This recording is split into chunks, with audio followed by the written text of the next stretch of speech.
without me even clicking on it. We're live on YouTube. It's the Not Your Average Guys show. Uh, we already tried to start this, so we can just kind of rehash. Dan's in a new studio, but also kind of looks like he has makeup on. He's claiming it's just the lighting. Yeah, it's just the lighting. He It's also kind of looks just like an AI version of Dan. better than expected, Dan, apparently. Yeah, and Or are you maybe an saying AI AR makes you look version, advanced or augmented augmented reality, reality. Dan?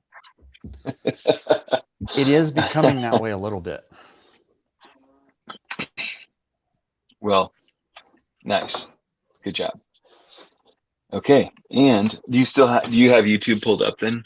Because it says we have one viewer. I just pulled it up and we are of actually live.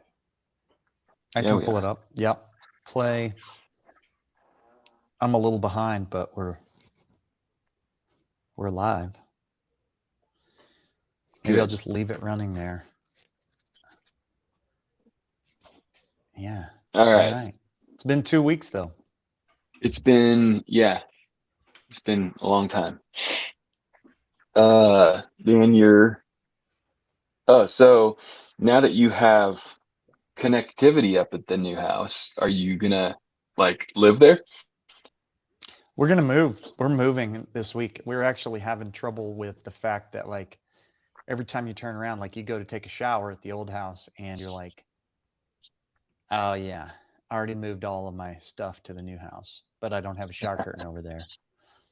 And Ah, I discovered a problem today, Uh-oh. multiple uh-oh. layer problem today. Okay. So I've been using the facilities here very lightly.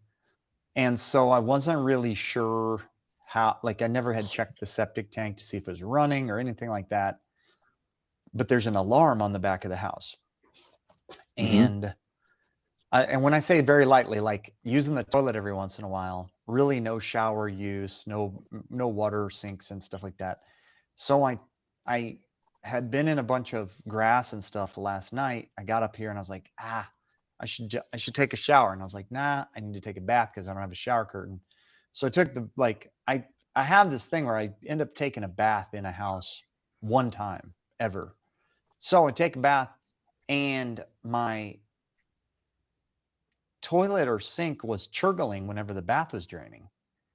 And I do have one of my vents is not, I don't have a wall hole cut where the vent is supposed to vent for one of the facility things. It's like one of those, what do you call those? They're like air inlet from inside the house vents. I have a vent out the ceiling, but this one is inside of a wall and I need to cut a louver in. But my house is really tight. Like it's so tight that when you run a bath fan, it doesn't actually evacuate the air. Like I need to add some kind of an outside air source into this house. So anyway, Hmm. so I was like, before we get moved over here, I should start checking out my septic tank and stuff like that and see what the deal is. See if there's a reason why this was churgling. I couldn't get it to repeat again. So my guess is that a whole bunch of toilet runs and no other water run had maybe some stuff built up in the pipe or something. I don't know. I really don't. Um, but anyway, so I started checking it out and I realized the alarm isn't working. And I, um, so I texted the septic guy and I asked him some questions and then I sent him some pictures of the septic alarm and the septic tank deal. And he's like, "Oh, you don't have any power to the alarm." And I'm like, Oh. I distinctly remember him saying, "This needs one 20 amp circuit." And now he's saying, "Well, it needs one 20 amp circuit for the pumps and a separate 20 amp circuit for the alarm. And I'm like, well, why did he tell me this box, which is where it is, needs one 20 amp circuit? He just forgot or whatever. So I'm all built out with no circuit for the alarm. Now, I could hook the alarm up to the circuit, the 20 amp circuit, but then what good does that do you? Because if that circuit goes out, the alarm doesn't work.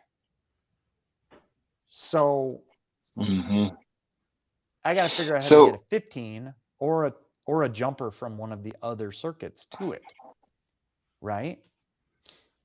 But that's not the worst part of what we discovered as I was investigating. And if I can pull these two photos up, I'll show you the worst part. Photos. Let me see if we can screen share this. All right. I'm going to show you. So what I have is I have a baffled septic tank. Sewage goes in. There's a baffle.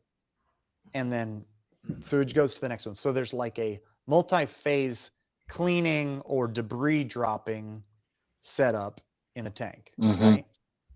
And then that goes into a separate tank, and that separate tank has effectively like a sump pump. And when it gets enough, it pumps the water up the hill into the septic field, and then it shuts itself off. So I just because I'm investigating, because now I'm like, well, that sucks that the tank doesn't have an alarm. I should look in the tanks and just see what things are looking like. So let me see if I can share this screen with you. And I don't know if you guys have investigated anything in septic tanks at all, but like that right there is me looking down into my septic tank, right? My second one. Now, in a perfect world, that pipe that you're seeing there, that filter is supposed to be at a 90-degree angle, and that filter is supposed to go straight down into the liquid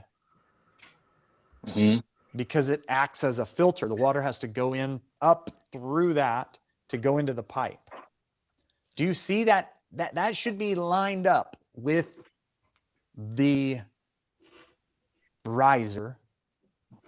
It should just be round on round. It should look perfectly symmetrical. And it's at this weird angle. Would you agree? Yep. It seems like it. So when I reach down in to grab that filter and I pull it out, it almost touches the wall of that riser, that manhole. And I'm like, man, that's pretty weird. Well, oh, shoot. That wasn't it. Okay. That was not for the internet. That tank that you see now is the pump tank, right? Yeah. And you see what looks like water movement, like a water droplet on the surface of that water? No. Like, I don't know. Yes. Oh, yeah. I see it. Right there. Okay. Yep. And then this pipe has water standing in it. And the water in this one is moving. And the water in that one is still. This one is after this one. And that filter isn't even in the water. So the filter is here, and the pipe going out of this tank is angled like this. And the other tank is sitting here, and the pipe going into it is like this. Me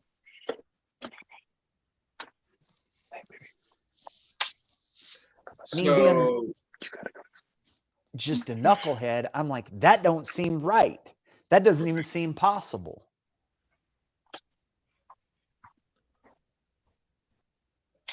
So I call the guy and I'm like, hey, I'm gonna send you some picture of this thing, and I just maybe I don't understand how this thing's set up. Maybe it's acting. Maybe that's acting like a P trap, like a V, like you send it out in a V and back up. And I was like, maybe I don't understand it. And he's like, I'll just come by. So he comes by tonight, and the water in this tank you're looking at on the screen is like this, probably a foot and a half below the outlet. It's never gotten full enough for water to get into the next tank.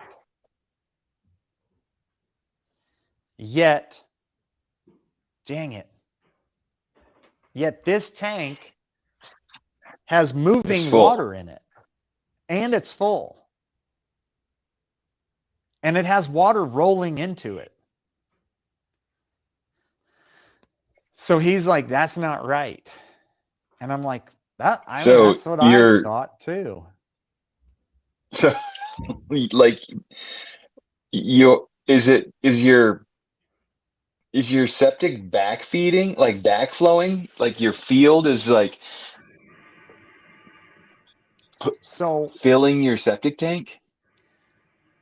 I think groundwater is filling my septic tank, my pump tank. Yeah. And my pump tank is working and pumping groundwater up into my septic field, which isn't hurting anything. But what he said is the tanks aren't the same size tank. And so the pipe with the filter's supposed to be vertical, and the pipe's supposed to leave the tank, and then it's supposed to drop and then go over into the other tank. And so that has two 90s, like two probably soft 90s between the two tanks.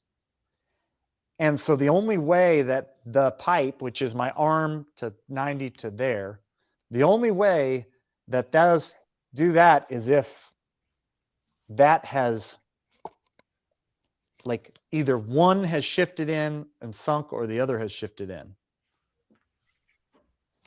And then the gasket, the hole that goes out of the tanks is like 5 inches and the pipe is like 4 inches, and they fill around it with like this beautiful, like black rubbery stuff.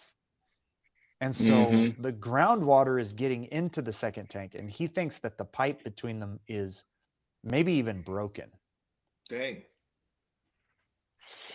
Yeah. Did he install all of that? He did. And when he was installing it, I'm just a knucklehead. I don't know anything about septic tanks. I was looking at how close they were together, and I was looking at it thinking, dang, if that was me, I would want like 5 or 10 feet between these two tanks. Oh, really? Simply because I was thinking, like, if there was ever a problem, because ground shifts, I'd want to easily be able to get between those two tanks. But what do I know? I don't know anything. I don't do septic tanks, septic systems. I just think like me. He's going to have a hard time getting between those two tanks and digging up that pipe. Are they plastic tanks? No, they're concrete. Those tanks are like freaking vaults. Yeah. Well, that'll be fun. They're like 8-inch thick concrete vaults. They're a chunk of material.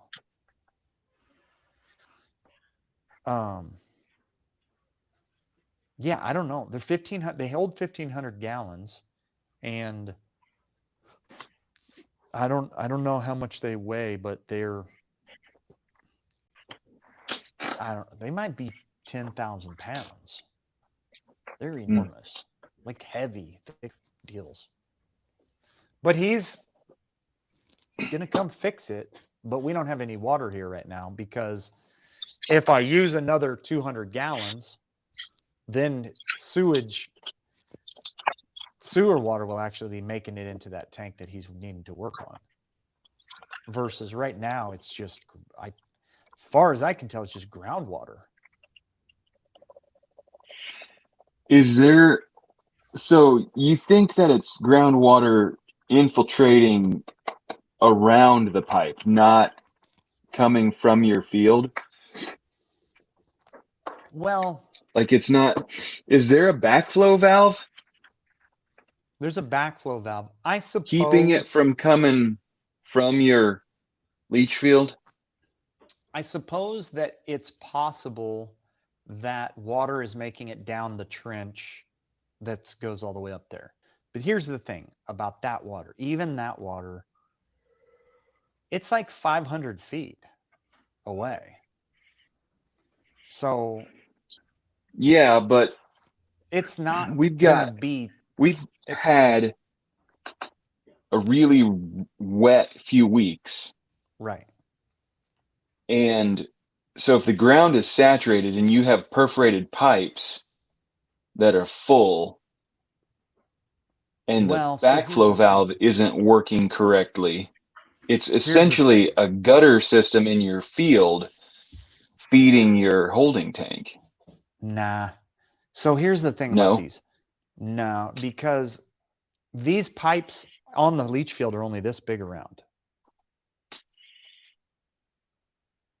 They're 1.5 inches around. Yeah. They're 500 feet away, and they are they have 1/8 inch holes drilled in them every like foot. Yeah. So there is by percentage way more water just coming down the hill, just naturally rain flowing down the hill into the low area where the tanks are, than would ever make it into those little holes and then back down the pipe. Does that make sense? And the pipe has a Yeah, backflow but valve I on it mean, too. And that's not the pipe that's broken, as far as I know. But yeah. it could make it down if you think about the trench that goes up there being gravelled in and a pipe, an actual pipe with being basically a gravel trench all the way up there filled with gravel, put pipe in it. It could make its way down that way, but there could also just be an enormous amount of groundwater. I mean, there was like 5 inches of rain the other day. But So going into the tank from where? Like where's the infiltration point? can you see my mouse on the screen? Yep. Yeah.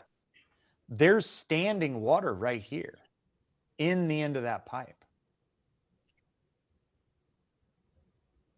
That's why he thinks it's And broken. that pipe is coming from. So that pipe is coming from, let me see if I can go the correct direction. That pipe is coming from over here, but this pipe is dry. Oh. There's no way for water to get into it because the water level hasn't even gotten, like the water level hasn't even gotten up to this pipe. It would have to be 2 foot deeper Mm-hmm. for water to get in this pipe from the tank.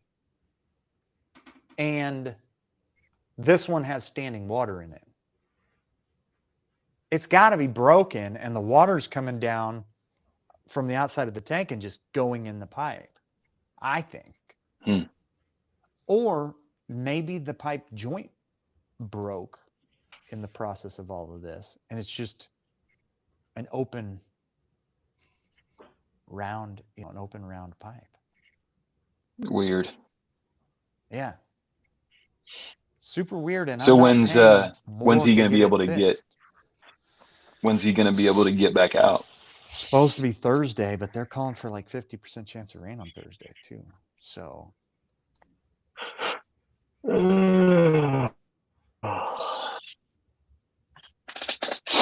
Well, that's fun. yeah. Let's see. Share something else. Stop sharing. Jimmy's a little bit of a septic guy these days. Yeah. Yeah. I have to clean mine every once in a while. The lines or the tank? The filters in the lines. So there are You two have filters. One like that one? No, it's a little more complicated than that one. It is the first filter is on the 3-stage septic. You have an aerator. has an aerator, and in that aerator system, there's a filter. And then once it leaves that, it goes to a pump station similar to what you're talking about, another tank with a sump pump in it that pumps it up to the leach field. And there's a filter in there. It's a filter in the post pump. How often do you have to clean that? They recommend every 6 months. Okay. So not all the time. I have only blown my system out one time, but I was supposed to have done it every other year. What do you mean blow it out? Yeah, so like with the type of system that I have, they suggest that you take, so mine is low pressure, like it pumps to the lines, they're 1.5-inch lines, and on the end of them, they have caps, and you can take the caps off, charge it with just clean water, and just blow those lines completely out to make sure that there's not a bunch of debris or something getting built up. I've only done it one time, and there was like nothing, like it was just clean water the entire time that I ran it. But we keep it Mine has two mowed of pretty those. good. Those like anti-siphon or whatever they call them, valve things. I actually, again, not being a septic guy, I was telling the septic guy how I cleaned mine, and he's like, I don't understand what you did. He's like, what we do is we pump that pump tank dry, and we fill it up with clean water, and then we run the pump to pump it out. And I was like, you use the dirty tank of water to do it? He's like, yeah, that's how you do it. I was like, well, they have screw-on ends. I just went to the end of one, put the hose on it, and just ran a garden hose through it. And he's like, so I just made a little adapter, the garden hose to PVC, stuck it on where they have these valves that control it. And he's like, man, that's a good idea. That'd be way less work. And I'm like, and save I you. thought that's what save you the meant customer when you said $400 of water. Yeah, like you have to pump your tank out, and then you have to put clean water in your tank, and then pump that all through there when you could just hook a garden hose up to it. And he's like, well, where's the garden hose at? And I'm like, I have a 100-foot garden hose. I just run it from the hose bib down to it. It's like, man, that's a really good idea. More people should do something like that. I'm like, you should tell people to do that. Like, bro, you should leave them with an adapter. Where did you connect the garden hose at? So the thing is, like, I'm just a knucklehead. I just went to one of those ports and funded it from the port and just ran it all the way through the system and came out all the other ports. She just unscrewed a port. Yeah. And got a PVC that goes PVC, whatever that is, or MIP probably to garden hose. Yeah. Uh-oh. And hey, just a second. For some reason, my computer's not saying that it's plugged in. Oh. I was about out of power. Come on, thing. There we go. Yeah, I just went to just went to one of the ports, if I remember right, and just screwed it onto there. And I have 125 psi of water at my hose bib outside, like before the house. Man, it made a freaking water fountain out of the other ports. And then the other thing, since mine has so you just backfed the one essentially, Yeah. and counted on your backflow valve to keep it from running back into your holding tank, Oh and no. rinsed it all out the rest of So the. the thing is, mine has a little manifold that has ball valves so that you can adjust how much each of the lines gets. So like each line has its own ball valve. So I just closed those ball valves so that none of the water could go back to the tank. And then I ran the port on one and I just uncorked one of the others and just ran it.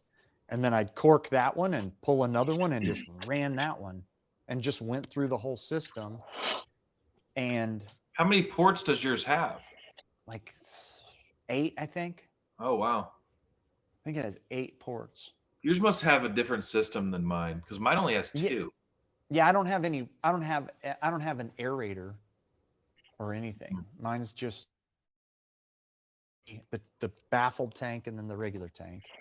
And then The leach field is like kind of massive. Mm-hmm. Yeah, so what it is the system that I have is the intermediate before, like, you don't have good enough soil for a regular old gravity flow septic, which most people don't anymore because they're testing it way more stringently. Right. You have enough enough soil absorption that if you build my system, it will absorb naturally without aerating and pre-treating the water. But if it was just a little lower, you would have to do way more stuff to it, is my understanding. So your leach field is like mine is a pressurized field. So it forces it. So it's like a half-inch, almost like PEX style line. Yeah, no, mine's simpler than yours. Mine's 1.5 inch PVC. Yours is probably it's almost like a black PEX. Yes. Yeah. Yours is only like this far under the ground.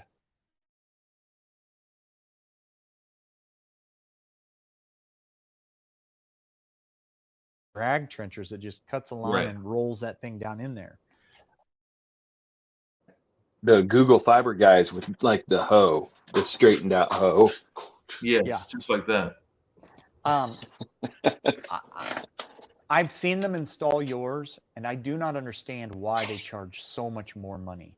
It must be the pumps and the tanks and stuff, because the installation of your system is like way easier than mine.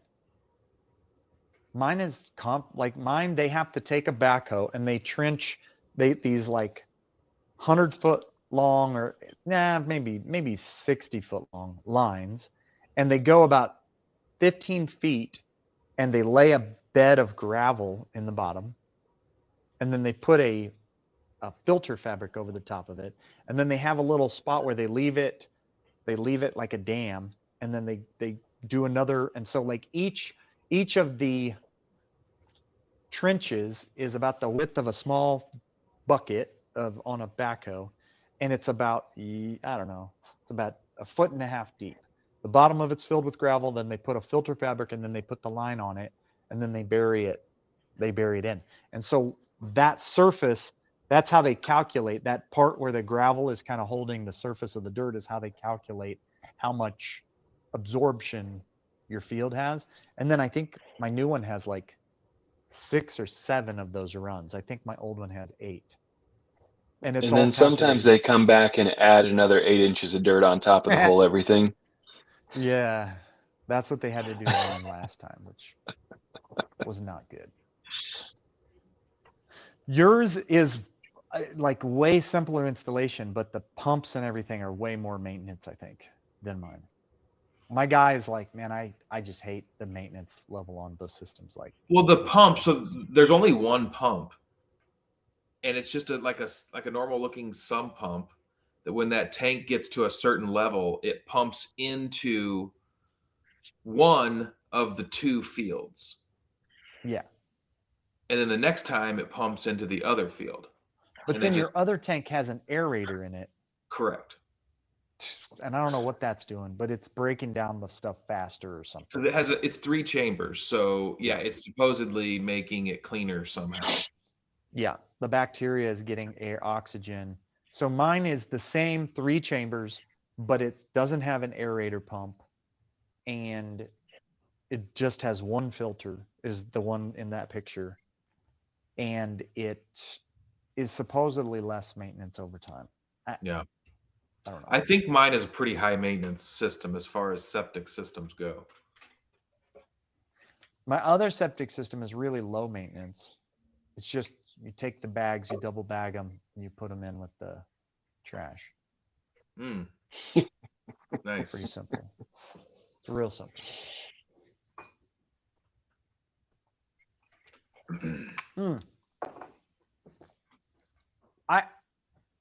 I told you I was gonna tell you about my internet experience, right? Oh yeah. Yeah. So I called, this is like basically an advertisement, like a straight up advertisement for Spectrum Internet. Okay. Oh yeah. Because we were talking about my. This is back before we restarted. Yeah. Because yeah, we were talking about dealing with Google Fiber, Which was and not getting the easy. runaround, Yeah. and then you. So here Yes. was my experience with Spectrum. So I called, and this girl from somewhere down south, sounded like an Atlanta type of an accent, is talking to me, and she's telling me the deals, and she's like, and so what I would do is I would not move my internet, because with Spectrum, if you transfer your internet from one house to another, you have to pay a fee. But if you just buy new service and cancel the old service, there's no extra fees. And I'm like, all right, then I'm gonna buy new servicing. And she probably gets a better commission. Who knows? You know, I don't know. Anyway, so I get off the phone with her and I tell Sarah, yeah, they're gonna be a few days before they get it put in.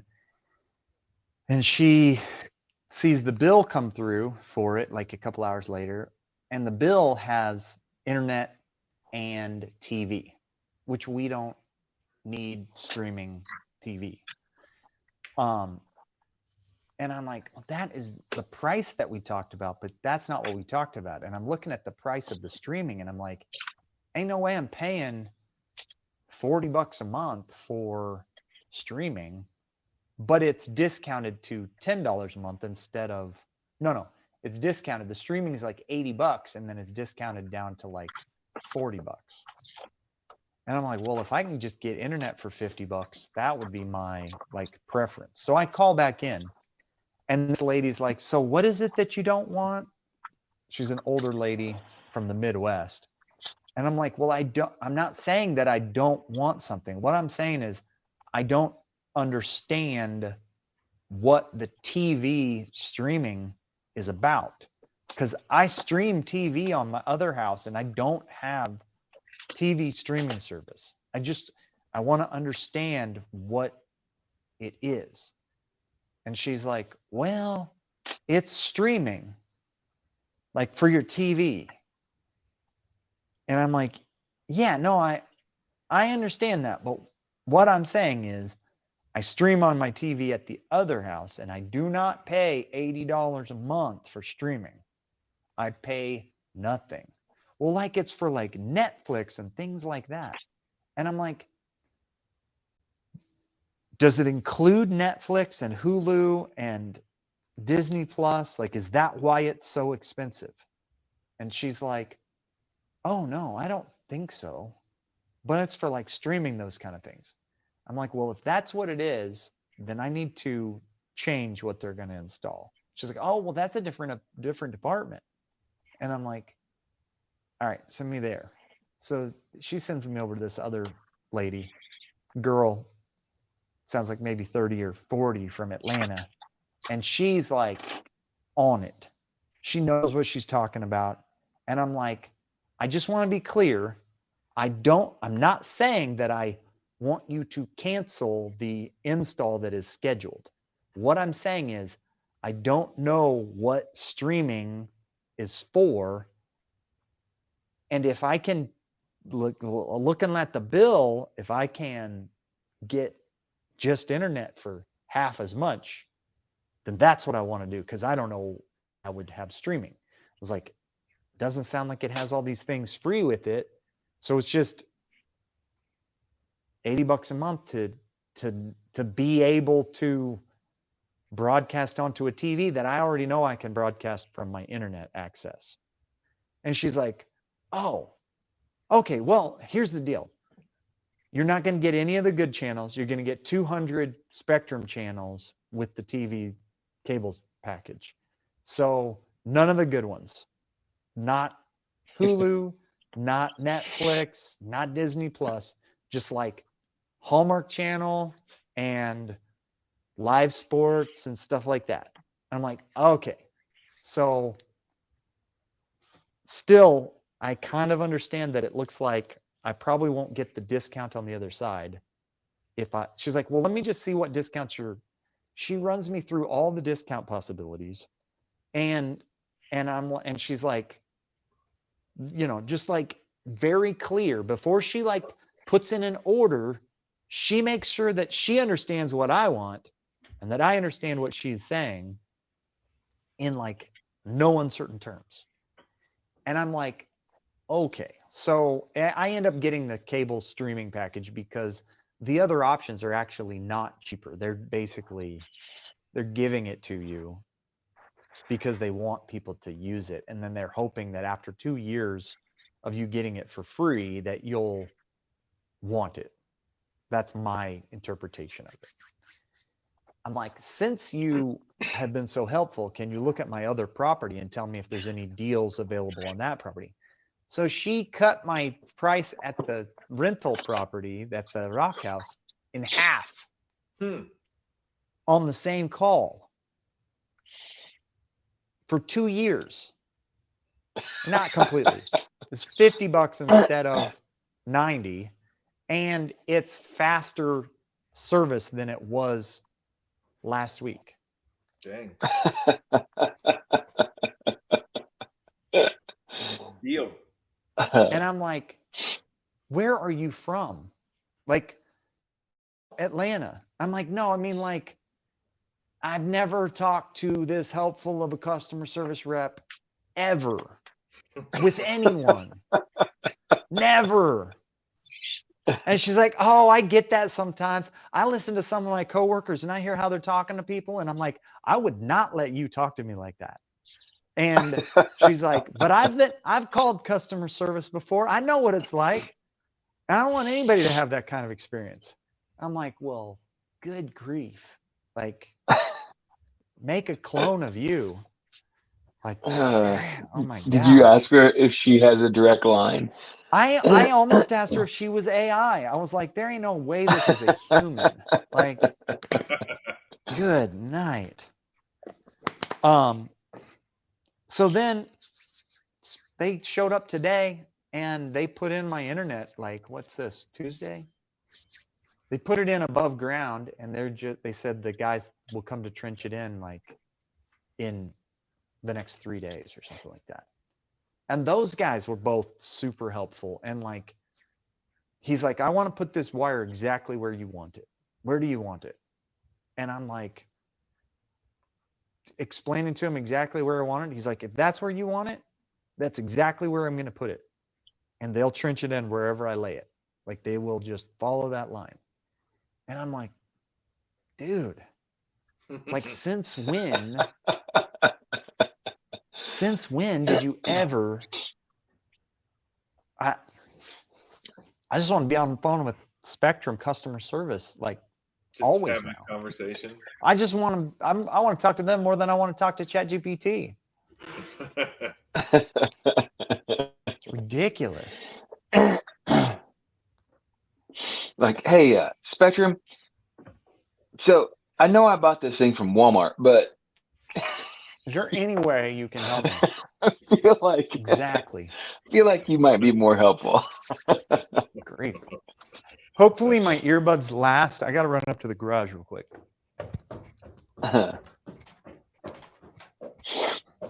Mm.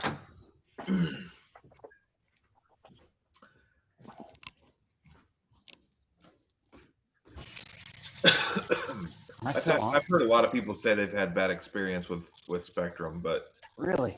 I had Spectrum at my old house for like 10 years and it was fine. But plenty of people say it's the worst. Really? Yeah. At least around here.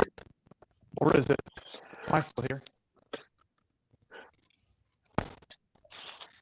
Is it the internet service? Well, they've itself or never the talked to. customer service. You're breaking up pretty good, Dan.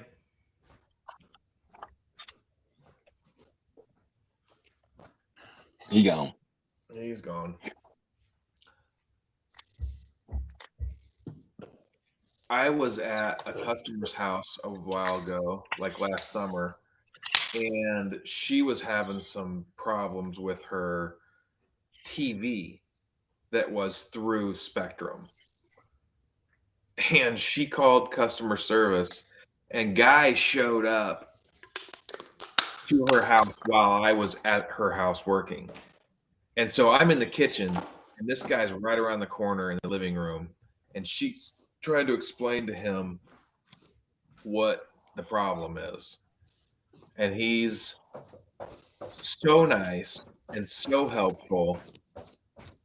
And she couldn't figure out how to change channels on her with her remote. And he went out to his van and got 2 new remotes, programmed them up to the TV, walked her through every possible thing you could walk a person through with a remote. And he was there for like an hour, and he was just so nice and so helpful. And at the end of the day, when he left, she was just so glad that he had come by and showed her how to use the remote. That was all she needed, was how to use the remote. Yeah. But he went ahead and upgraded her with new remotes because they were a little nicer than the old remotes she had. He's probably got a mom or a grandma who also does not know how to use the remote. But I'm listening to her, explain to him what's happening, and I'm like, oh man, like it's just dumb. And he was just so nice and so patient with her and listened to what she had to say, and then as nice as he could, he explained to her how to use the That she didn't know how to use her remotes. That's pretty funny. Yeah, it was good. I mean, so there you go. That's that. So the first customer service person I talked to was real good. The mid one was pretty mid, but she got me to somebody who knew what she was talking about pretty quick. The guy who came out to install was like pretty top-notch guy. Put it in exactly like I wanted it. You've had a good experience. I mean, maybe all that government money that they got them a bunch of people trained really well. In addition to getting all that fiber run all over the place. Maybe they poached some of them Chick-fil-A people. Maybe. Should probably look that up. Is the guy who runs Chick-fil-A also running Spectrum? I mean, Oh, Dan Cathy. and Kathy. Or is the guy running Spectrum recruiting from Chick-fil-A? Yeah.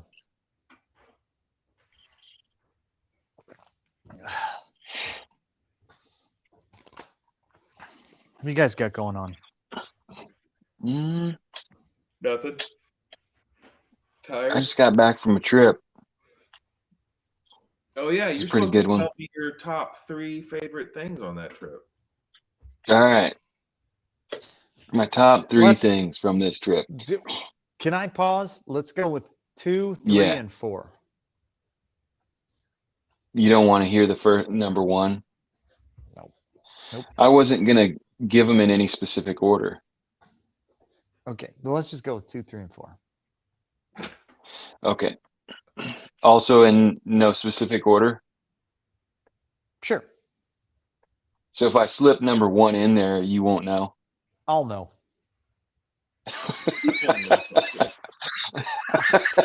I'll know. You won't. All right. So,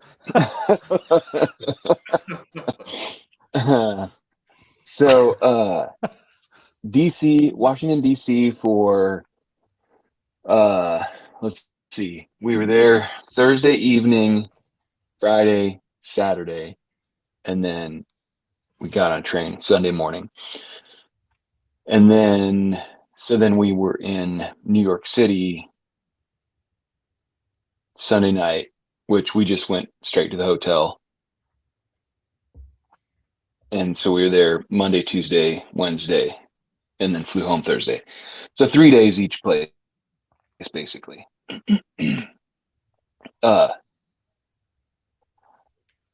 Or I guess just like 2.5 days in Washington, D.C. Okay, so favorite parts of the trip. I'm gonna say one of my favorite things that we did is when we went to Arlington Cemetery, we went and spent like maybe 30 or 45 minutes at the Tomb of the Unknown Soldier. And I've never been in the military, but I feel like I have, a fairly high respect for our military and our soldiers. And that was a pretty cool thing to see. It's pretty powerful. I don't know if you've ever been there and watched that, but Have not. it's pretty sweet. It's just solemn and ultra respectful. The whole like ceremony it's pretty neat. Have you seen it, Dan? I've seen it. But I haven't. No, Um, I haven't physically been there for it, but I have seen it. Videos of it. Mm-hmm. Yeah. Mike Um, Road did I think a whole show on it one time. I think I kind of remember that. Yeah, it's intense. It's real neat. And then if you read into it or read up on it, like the whole process, the selection, the preparation, those guys do, like it's huge. So that was really cool. Arlington Cemetery is just cool to me. I'm a pretty big fan of cemeteries. I like, ever since I worked at the monument shop making tombstones, I always am interested in just dates and styles and things like that. So that whole area out there, we walked through a few cemeteries while we were out there, and it was pretty cool to see headstones from, like, I think the oldest one I saw was from the 1730s, I think. That was at Trinity Church in New York, in New York City. Okay, so Changing of the Guard was real cool. That's in my top things. And then, and Arlington overall is, pretty cool to see JFK's grave and some of the other memorials that are there.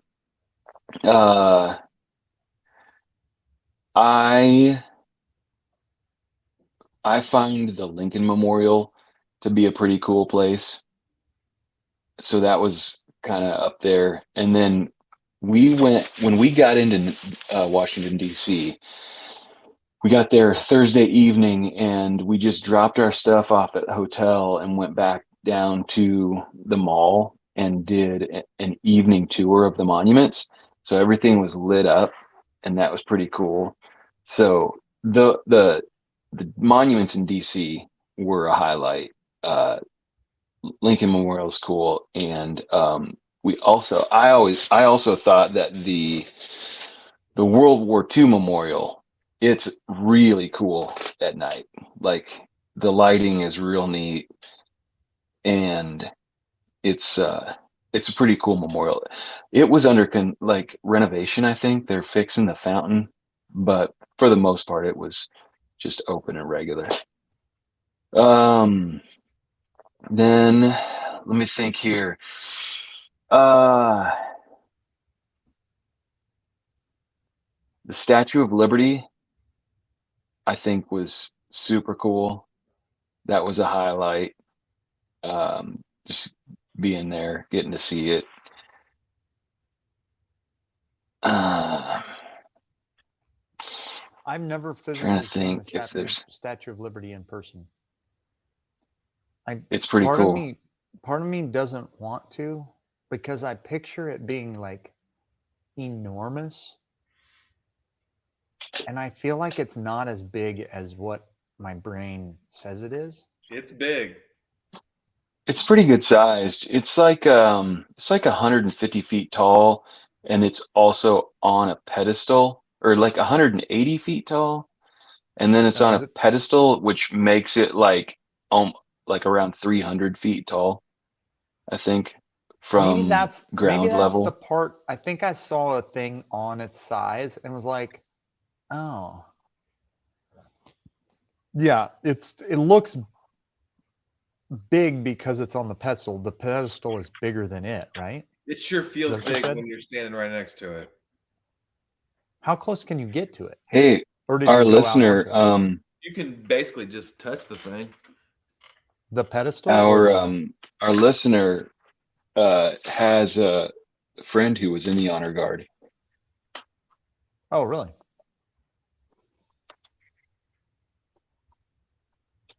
Yeah.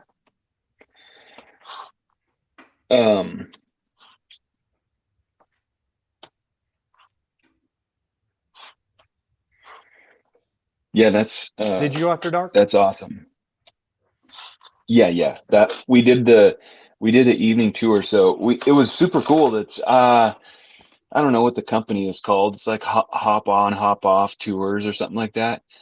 And so we just got on this bus, like a trolley, and this dude named Bill, who was a retired Chicago cop who's into history, and went and did a tour of the monuments a couple years ago in Washington, D.C., and was like, I want one of those tour guides. And so he is now. Loves history. And so he's like kind of just narrating as we're driving around. And then we made, I don't know how many stops we made, 5 or 7 stops. And at each stop, we'd have, he'd basically say, all right, we're going to stop here for 30 minutes. And if you go down this path over here, that's going to be the Lincoln Memorial. And then if you get there and you spend your time there and you think you have time, we're also really close to the World War II Memorial. And so then you'll just go kind of out from the Lincoln Memorial down there's a lighted path, and you'll see it down there. And actually, so that was the only place that we actually made it to both. Pretty much everywhere else, we'd stop for 30 minutes, and either like the Franklin Delano Roosevelt Memorial is kind of big, like it's long. So like there, we walked through that and read the inscriptions and saw the different bronze sculptures and things. And then there wasn't enough time to go do whatever the other one was at that stop. And so you just kind of had to pick which one was probably going to be more interesting to you. And then I remember on a couple of them, he said, one in particular that I remember, it was like you could go see this one or you could go see the Vietnam Memorial. And he's like, now, if you have someone that's close to you that served in Vietnam and you really want to go and like see that because of them, or you want to try to find their name on the wall, or however, if that's something you really, really are looking forward to doing, obviously go do that. However, the Vietnam Memorial is not the best to view at night. He's like, this other one at this stop is way more impactful at night because of just the structure of it or whatever. And he's like, and the Vietnam Memorial is not as great. It's a better daytime memorial to view. So that, he would give you info like that. Yeah. What was it? Oh, we saw the Marine Memorial, which was super cool. It's massive, like you see the picture, you see the little bronze statues and things, places of the soldiers raising the flag. But the memorial is really cool. It's impressive. That was cool. We stopped when we left Washington, D.C. on the Amtrak. We went to Philly and, of course, ate a cheesesteak, and it was good. I mean, food was also a highlight of this trip. We had some real good food. Katz's Deli in New York City. So that was kind of awesome. We go to Katz's, and the line was not crazy. Like, I sent you a picture, Jimmy, of us standing in line. I think we only stood in line for maybe 30 minutes. And I think it seems like I heard from plenty of people that it could be upwards of an hour, like fairly regularly. So I feel like it wasn't too bad. So we stood in line, made it inside. I've never been there. I've heard a few things. They give you a ticket at the door. Don't lose the ticket, because they'll charge you if you lose the ticket. Like, I don't even know what that means. So I get up to the door, and the dude is like, "How many sandwiches are you gonna get?" I was like, probably just one, I guess. He's like, "How many are you? How many people you got?" "Well, there's 4 of us. I'm gonna give you 2 tickets just in case." All right. Crap. That's a lot of responsibility, maybe. I don't know. Anyway, so we make it up to the counter. Well, before we get up and it's our turn, so there's 3 people, or like 3 ahead of us. Person ordering at the counter. There's this old dude, and there's a younger, like, couple, maybe from France or something like that. They speak pretty good English, but have like a heavy European accent. I think French accent, maybe. Okay, so while person is ordering at the counter, old dude starts hyperventilating and moaning and like acting all weird, and turns around and kind of looks at them, kind of looks at us, doesn't really engage, just like, oh, oh, oh, and is like, and goes around us, and it's tight in there. It's real tight. And sits down at a chair at a table behind us, which isn't how things go there. Like you can get a table and sit, but we're in line at the like get your sandwiches made to go counter, basically. Yeah. Well, so the people in front of us, they're like, what's going on? And they say to him, do you want us to go ahead and make your order for you? And he's like, oh, oh, oh, that'd be great. Oh, yeah. The deli people No, it's just this French couple. do? Oh. So, so they're like, okay, well, what do you want? And he goes, all right, I want pastrami on club, or no, I'm saying what he said. I want brisket on club and pastrami on rye. No, pastrami, brisket on club, rye, and pastrami on club.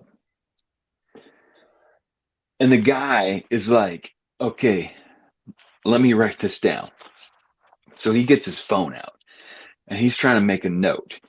And guy's like, no, I need brisket on club and pastrami on rye and a watermelon soda or something like that. Some soda. And so guy makes a note. So people in front of them finished. French guy steps up to the counter. Now he's trying to explain to deli guy who speaks like pretty darn good English, but definitely has an accent. So now it's like two English as a second language speakers, conversing, and French guy trying to relay what crazy dude behind us is dealing with. So he's trying to explain, I'm ordering for that guy because he's having an issue and he wants brisket on club and pastrami on rye. And so dude's like, okay, is that your order? No, it's his order. This is his ticket. Okay, whatever. So dude whips up the sandwiches. Guy miraculously makes it back to like able to walk up to the counter right as the sandwiches are finished up. And guy sets the tray with 2 plates, 2 sandwiches up on the counter. And dude's like, what? No, that's got to be to go. Which they wrap them for that. They don't put them on a plate. That's got to be to go. And the deli guy is like, I just did exactly what this guy told me to do. And that's supposed to be brisket on rye and pastrami on club. It's supposed to be. And deli guy is not happy. He's like, this is what you're getting. No, no, I can't have that. That's supposed to be. He's like, I made exactly what they ordered. What? So guy starts like, and deli guy pulls the tray back. He's like, ticked, dumps the sandwiches, remakes them, wraps them, hands them to the guy. Guy's like, I need my soda. Deli guy's like, this isn't where you get sodas. You go down there. Like, he's like, here's your ticket. So that guy leaves. Now French people, they're like really embarrassed because they're in the middle of this. They were trying to be helpful, totally didn't work out. But they kind of just got themselves involved in this like stupid situation. So they order and they leave. Well, so now it's our turn. And I'd been told tip the sandwich maker. And so I don't know, but we had cash that was for that type of thing. So Ryan's got a $5 bill and she stuffs it in the jar up there. Well, boom, situation turned around right now. So guy is like back to being in a good mood, slices off a bunch of samples and like puts a plate of pastrami up on the counter for us to munch on while he's making our sandwich. So good. Um, Everything's cool. Makes our sandwich. We tell him what we want and it is what we want. We tell him it's to go. He wraps it in paper. He cuts it in four for us. Everything's great. Anyway, that was that. So when we leave, we go outside, walk across the street and sit down and we divvy out this sandwich. And Ryan, she gets her quarter of a sandwich and she eats it. And Anna and Evabel, this is a day where we ate a big breakfast later. We just got a hot dog from a street vendor. This is like food day. We're just basically having like 4 lunches and 3 suppers. So this is lunch number 2 after a big breakfast. Mm-hmm. So anyway, so we're just sharing the one sandwich. Anna and Evabel share a quarter. Evabel just wants one bite or whatever. Ryan eats a quarter. I eat a quarter. I'm eating on the pickles. There's a quarter left, and Ryan's like, I'll eat that. I'm like, that's fine. So she wolfs that thing down. And then she goes,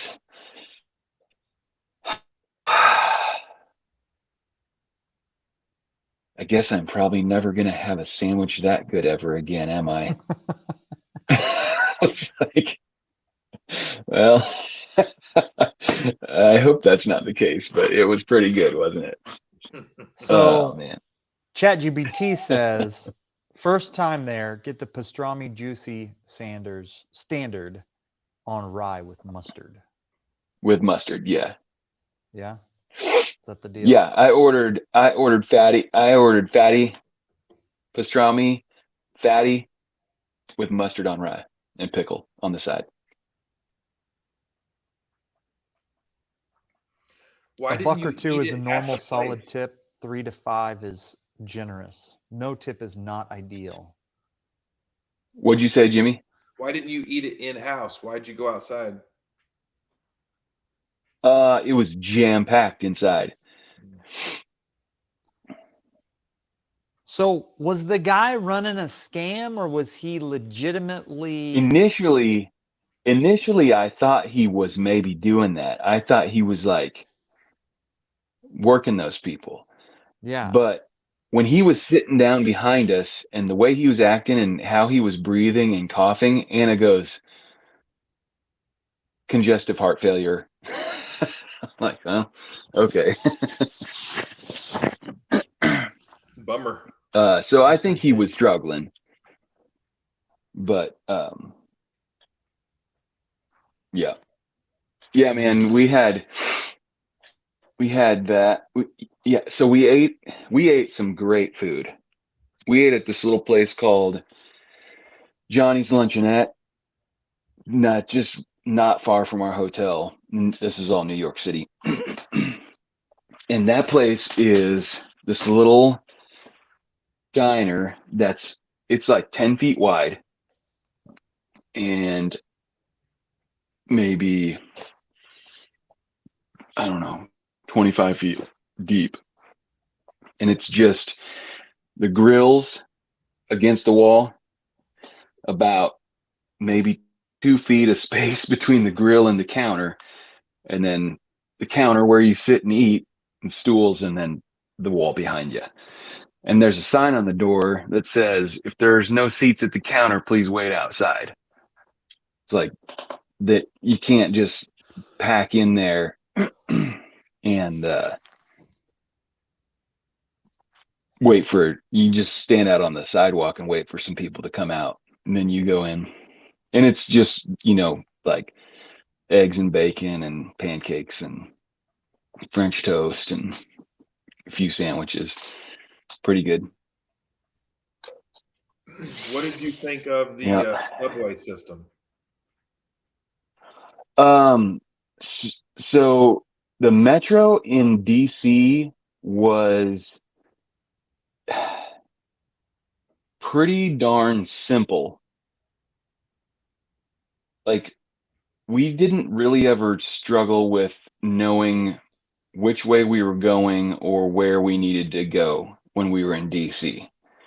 When we got to New York, it is not that straightforward. There's just way more lines, and there's a lot of things that are called uptown and downtown.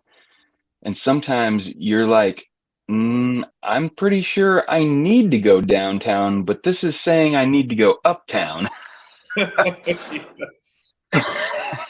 And getting from one platform to the other platform in DC is super simple. Every single station, you basically can either go that way or that way, go up the steps and over and onto the other platform. Yeah, not in New York City. New York City, you may have to go back out the turnstiles, go back up onto the street, cross an intersection, or maybe go down to the next intersection and across the street, and then go back down and then re-swipe your card to get back to going the correct direction. So it was pretty uneventful.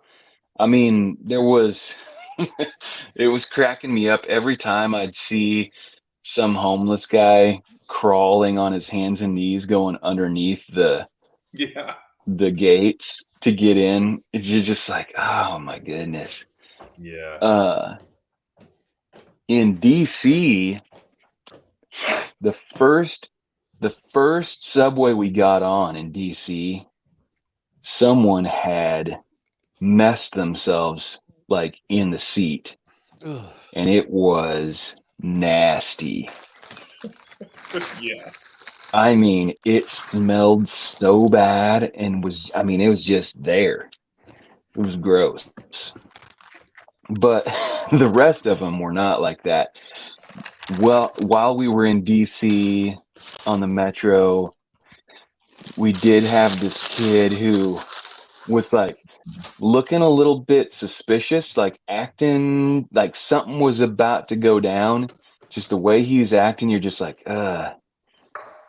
wonder what this guy's doing. Like, and then all of a sudden he pulls a speaker out of his backpack, kicks some music on, and starts breakdancing and stuff. And he wasn't very good. But he and this other dude have this little duo, and they're just going for money. Yep. And it was funny, like I said, he wasn't good. It is not the kind of breakdancing where you're just like, whoa, that was cool. You walk away from it and you're like, well, okay. Yeah. New York, there were never any like of those type of deals. Like, I never got in to a subway train where it was just nasty, like you didn't want to sit down or touch anything. Yeah. And also, I mean, it was a pretty busy weekend or week. So it was just like a ton of business people for the most part commuting. So no real big deal with that. It worked out. I don't think we ever went the wrong way. We definitely did go swipe into the platform and then have to leave, go back out and go, down the street or whatever. We did that once, but it worked fine. I mean, that's all we used. We got an Uber to the airport when we left. And that was just for convenience. Like, we could have made it to the airport with public transportation, but it would have involved hauling suitcases up and down steps and going. It would have been like subway, transfer subway, get on a bus to the airport. So we just Yeah, it is the did worst. Uber. I don't recommend it. I went to this cool little bar called the Dead Rabbit, which is a old Irish bar pub in New York City. That was pretty fun. We That's stopped cool. we stopped in and had, man, we ate. There was so many places that we wanted to just like try and go. So like at Katz's, we just ordered one sandwich because we were basically going to leave there, go look at something else neat, and then head to another place that had food. So, so we stopped at this place called, what was it called?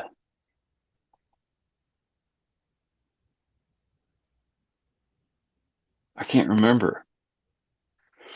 But it was the tavern that at the end of uh the war, like the Revolutionary War, George Washington um met with all of his officers at this tavern and had a meal and some drinks and basically said their farewells with the war over, them returning home and him heading to Philadelphia to rejoin the Continental Congress and then be nominated for president and become president. So like we just sitting in there having a beer and eating some oysters wherever old George Washington sat. It's kind of cool. Heck yeah.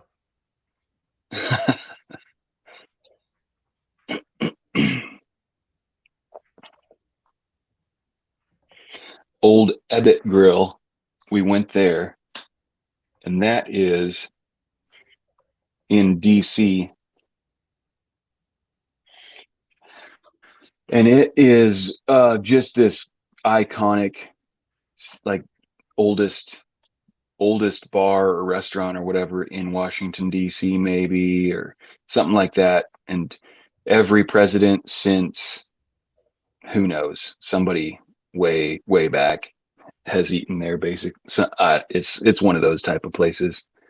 It's like fairly fancy nowadays, but I think back in the day it was just a little tavern.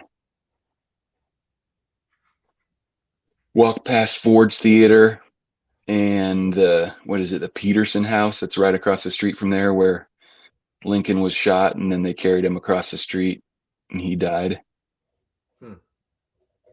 That's kind of wild. That's weird, in both of those cities, DC and New York City, there are massive skyscrapers and huge structures and like brand new, just incredible architecture, and also tucked in, like sandwiched between these massive newish buildings, are these buildings from the 1800s that have been preserved, Yeah.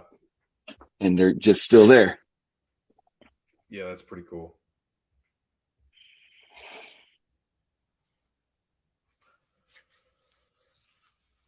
The history of that whole area, that's one of my favorite things. There's a lot of it out there. So much. Yep. I'm trying to think. I think the only place that I have been out that way of any, like where I've spent any time, toured, etc., is Boston. Oh, I would like to see Boston. I There's feel so like, much history there too. yeah, and it's been 20 years, 20 plus years.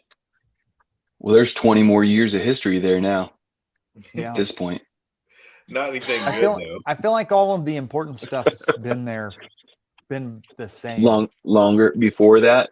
Oh, Yeah. yeah, you're probably right. Yeah. But I don't even remember that much about it, except that in my brain, Boston has an old world feel Yeah. kind of everywhere you go a little bit. Not so much like you're saying skyscrapers. Like there's new buildings and stuff, but it feels like they've kept, am I right about that? They've kept Boston a little more old world. For sure. Not small town, but like That's not how New York City feels. No. No, Boston and New York are completely different from each other. Times Square was wild. It's just stuff going on everywhere.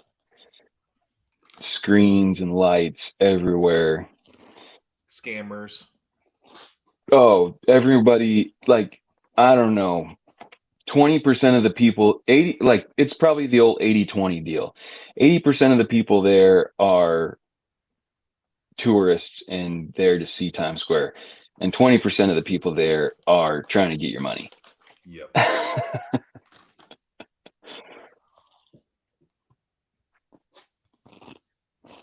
I did have one guy, and only one time that I walked past this guy, and he's like, I got Rolexes. It's like, I kind of want to see them, but we were just rolling on. you're like, man, I tell you what, if you see me again, I definitely want to see the Rolex. That's fun. Yep. You should have gone over to 47. Bought you a real one. Yeah. I didn't. I looked at some watches.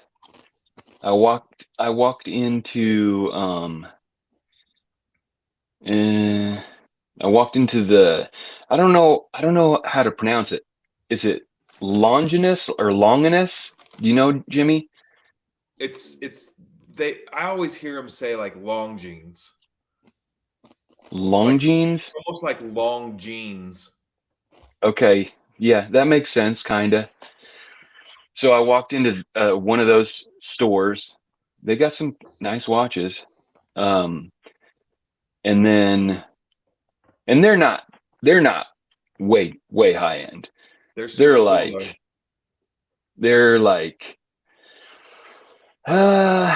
I think any of them that were in there that caught my eye were like $6,000, probably 4 to 6. Yep. And then obviously there are more expensive ones, but a lot of times the super expensive that are in that category of watch aren't my style. Like, because what you're getting then is like gold and diamonds, and that's usually not something I care about. Obviously, when you're looking at a Rolex or some of those, you're more expensive without the like gold or diamond stuff. And so, I might be attracted to a more expensive watch. But that I don't know, that category of watch or that like level. And then I also walked into the Breitling boutique, I believe is what they call them, and looked at watches there and chit chatted with a guy there who was fun to talk to. His name's Joe, and he's a New Yorker. He was fun. I like Breitlings. Yeah, they're cool. According to GPT, it's pronounced lawn, like a lawn. Yeah. Jeans, Z-H, jeans. Lawn jeans. Yep, that sounds Does that right. sound right? Yeah. Not with a hard J, but Right. a Z-H. I think that's how you'd say a Z-H. But it's funny because when you listen to watch people talk about it, they all say it a little bit different.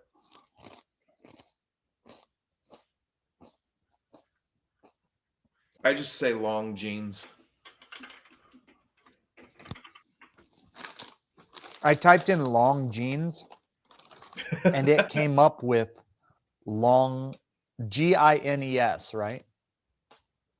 Long jeans. It's funny. So apparently you're not the only person, because ChatGPT recognized it to be That's funny. long jeans. I'm getting tired. Where'd Darcy go? I think he went to bed.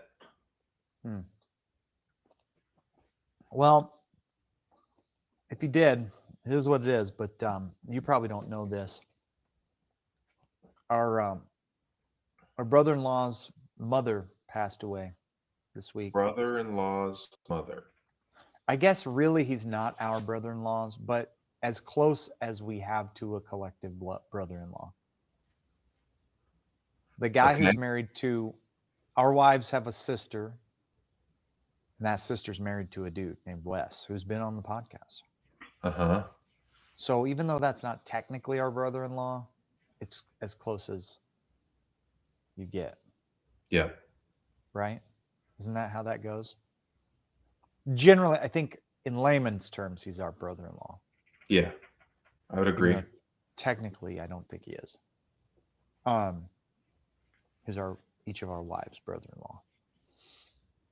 And kind of a bummer. They were headed back from a vacation and they found out that his mother had passed away. And, really? Has she been ill? I think that I think she had some health things she was dealing with. But in the most like strictly, I don't know how to say it, not for entertainment purposes, but like she was somebody who you're like a little bit like, man, I don't think she was the healthiest person. South Missouri, I think she smoked for a long time and probably fried all of her food her whole life. I don't know. Not assuming that, but so I don't think she was like a pillar of health and then passed away. But I haven't heard what it was. I'm guessing heart attack or blood clot or something, something like that. Did you know her? Oh yeah, she was great. Really? She was like She was like, my wife's been sending me the last couple of days Facebook posts that she responded to of mine over the years. And like, if ever there was a true Facebook friend, Karen was she was a real one. Nice. And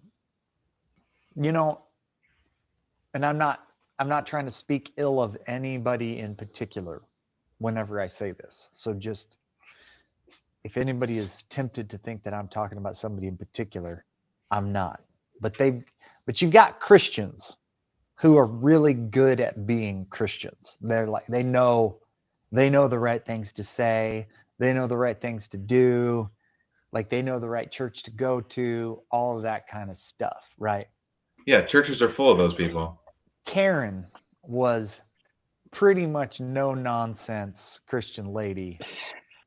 And in that, like, you remember some people because they did everything right. But you remember Karen because she just made you feel good about being alive when you talk to Karen. And I don't know any other way to say it than that. Did you hear my whole tribute to Karen, Darcy? Yeah. Yeah, it Would was a you good agree one. with that? She just Oh, made you yeah. feel good to Yeah. be alive. She was, Like, man, yeah. She was always fun to see. always. Always fun. Yeah. Yep. I miss her already.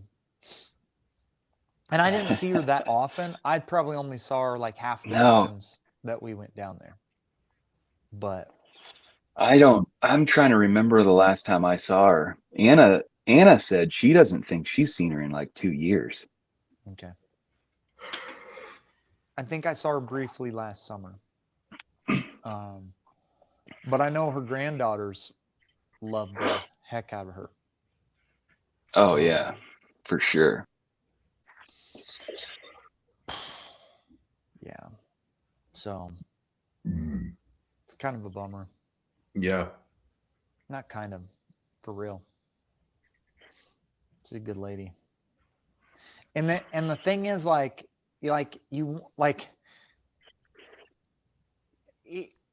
the thing that comes to mind is like she was a classy lady. She wasn't classy though, but like she wasn't classy at all. But like Classic. classic. Classic. Yeah. Like she wasn't classy like somebody who you're like, oh, she's so well put together. But like somebody that you meet her and not just like see her in a Walmart kind of meet her, but like you meet her, get to know her a little bit, and like you don't forget that lady. She's a good lady. So yeah. That's all. I haven't talked to Wes yet. I know they had a kind of busy last couple days, so I didn't bother calling him. Not didn't bother calling him. I didn't know that there was like a real good time to call him in that, like, Yeah. I think Same. Thursday maybe. Maybe Wednesday. I think Thursday. I think it was Thursday. I think it was the same day we were coming back. And so you guys we were were coming in back? New York and they were in Florida. And or we they were were dealing in with Alabama or something. We were dealing with Judah's whole catastrophe and Oh yeah. yeah. All of that I know is like snippets from my wife like reading a text. Oh, that's it? That's all you know? So I mean, so he was playing baseball. Yeah, he was playing baseball. He was in left field and super high pop fly, like one of those hits that you're like, crap, is that going out? But like there's just way too much lift initially. And so like he took a step back and then I was like, man, you're going to have to get on that. I mean, I'm just thinking it in my mind. And then he just started beelining it and he dove. So let's see, I'm left. He's right-handed. So he's running towards third base from like left center. And he dove and the shortstop was coming out to it and caught him right in the head with a shin or foot or something. It was a hard collision. And he was out. This is my son. He was out for a good 20, 30 seconds. Maybe more. Because, like, I don't think I got onto the field for a minute because I walked over to the edge, like past the dugouts and stuff, and was like looking at him, and I saw him kind of roll over, and then I was like, and I jumped the fence and went out there, and Clint, our friend, that's the doctor, was headed across from the other side because his daughter was playing softball, and we took him to the hospital. And on the way to the hospital, he didn't, like, he probably asked what was happening 5 times, like after we had answered him as to what was happening. He at some point was laying back and was like, I can't see anything. I can't see anything. So he initially could see, then like 20 minutes later, 25 minutes later, he couldn't see. At which time my wife promptly turns onto the on-ramp to go the opposite direction on the interstate from the hospital because she's like disoriented and freaked out. And I was like, you need to turn around. We're not going 4 miles south, and then like we're not adding 8 miles to this trip to the hospital. And we swapped drivers like on the off-ramp because I was like, I'm going back there and I'm going to take the ticket if I get pulled over.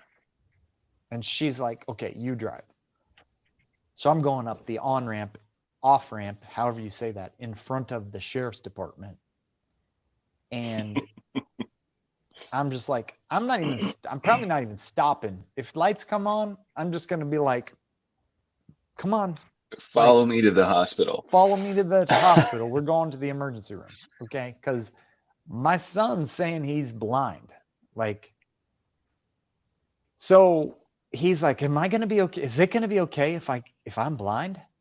And we're like, dude, what are you supposed to say to that? Like, no, bro, get him to the hospital. He goes over the next hour between kind of fine and calm to like not being able to recognize us.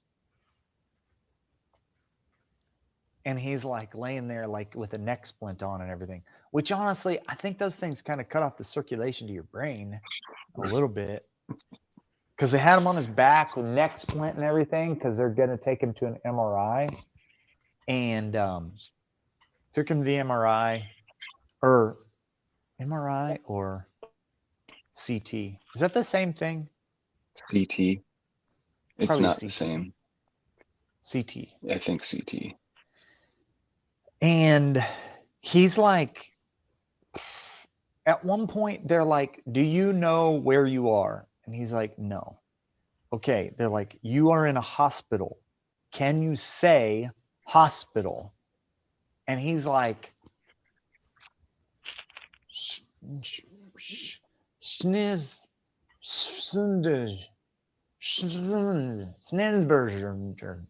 Whoa.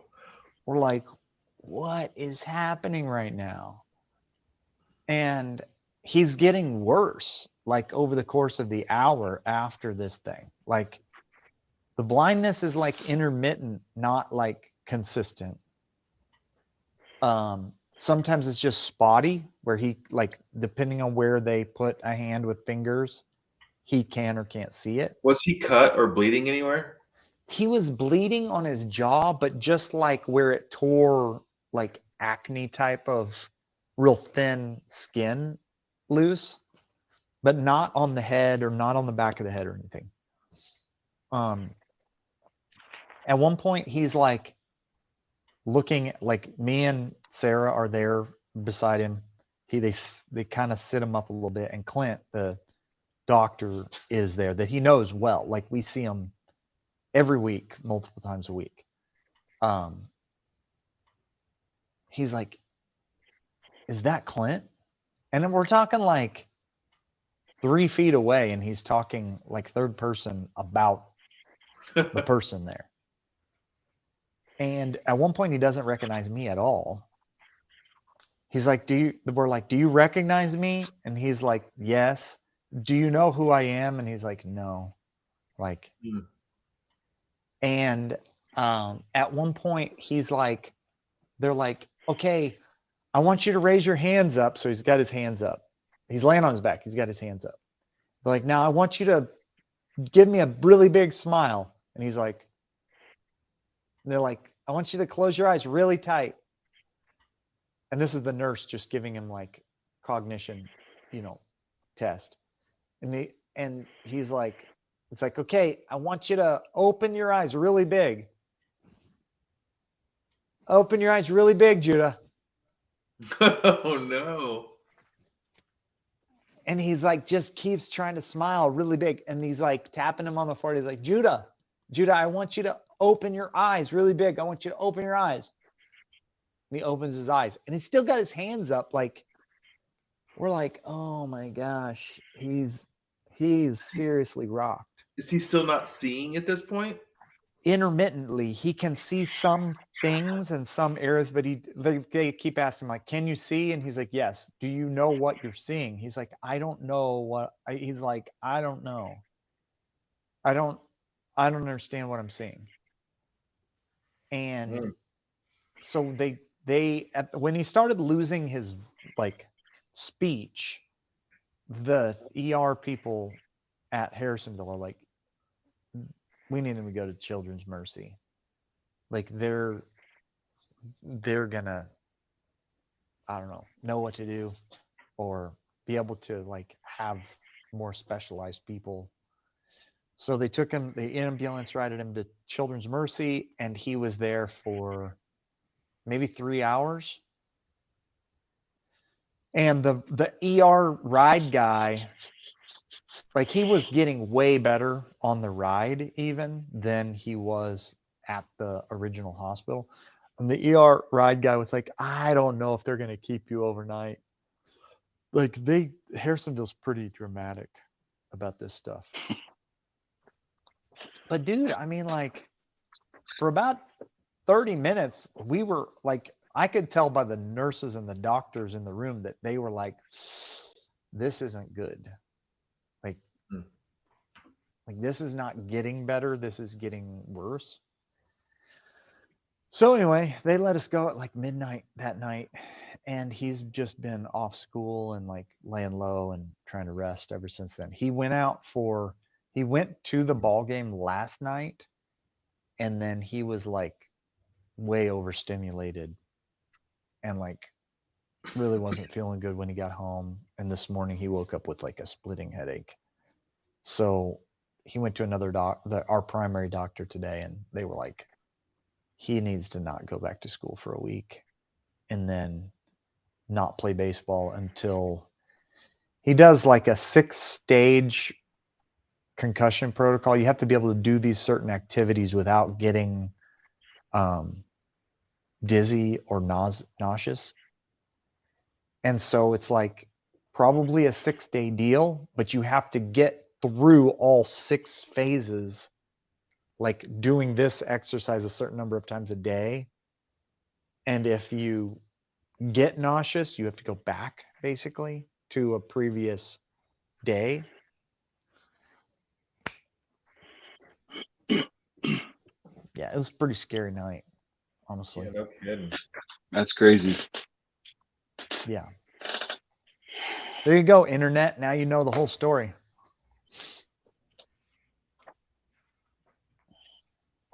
Craziness. Yep.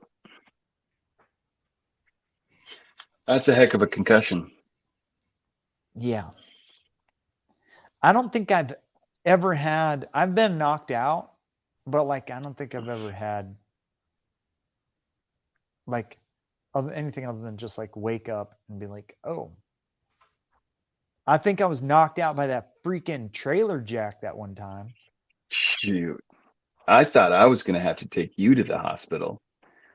Dude, that was I bad. figured your jaw was broken. I'm surprisingly, I don't have any broken teeth or anything from that, but I was I know. out. I don't know. Do you know, was I out for a while or just like? No, it was like, it was quick. Like you did go down to the ground, but you didn't, it wasn't like the limp out. what I remember, and I remember the whole thing, right? Like right now, I can remember it. I remember it whacking me and just Me like, too. boom, and it Hit just you been such a so hard. surprise that I just like fell on the ground and was just like ringing, like ears ringing, head ringing, like immediately, just like, oh no, oh no. Oh man, I thought your jaw was probably broken. It hit you so hard. It split. It made a cut from like my edge of my mouth to the corner of my jaw, Dang. like a cut under the beard. And it was a freaking jack handle that was like bigger around than this and circular.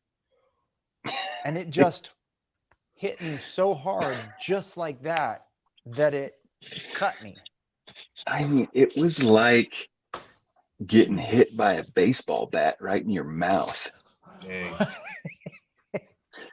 Well, what's wrong, Todd? Why'd you come in late? Oh man, I was walking through the park last night and a guy attacked me with a baseball bat. A baseball bat? You don't have a mark on you, Todd. Well, I mean, like, yeah, I don't know how, because he like hit me in the face and the head and the back.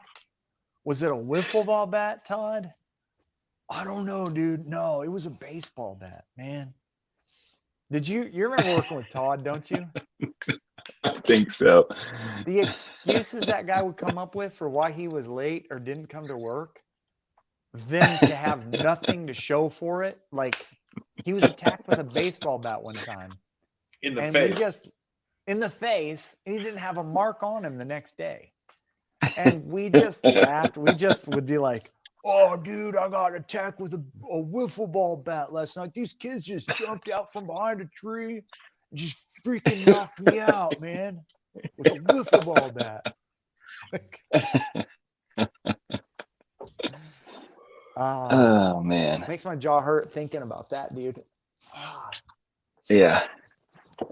Simple That was, shame we for shouldn't myself. use that trailer ever again. We will not be using that trailer again. I will not be.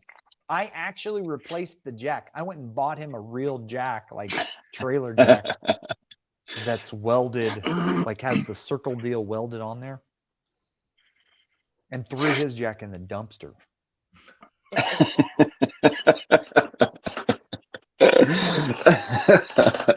Man, those jacks, it's those high lift jacks. I've got one, and they can get away from you pretty easy.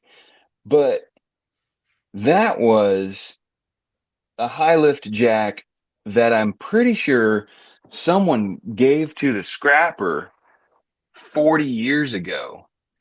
And Robert resurrected that thing and took some tent stakes and jammed them in where the bolts and rivets were broken. It was screwdrivers. And put it back into service. And I've had people tell me that those things don't work good when the right pins are in those holes. That's the thing. They can like they're dangerous even when they're brand new. They'll whack you hard even when they work properly. But when they don't work properly, I think your odds go way up of having a mishap. So crazy. And don't put your head near that jack handle. Anywhere near the handle. No. But the thing is, like, you get on the handle and you like force it down like that, like, because right above it is where you're like, and then the weight. You're tempted to just let it up with the one hand. And so when you let go of it there, your head's in the wrong place. This is so stupid. Don't do it. All right, we got to go to bed, not think about this. All right. All right. Well, I'm talking to you. Thanks for joining, faithful listener. It's been the Not Your Average Guys show. We'll catch you next week.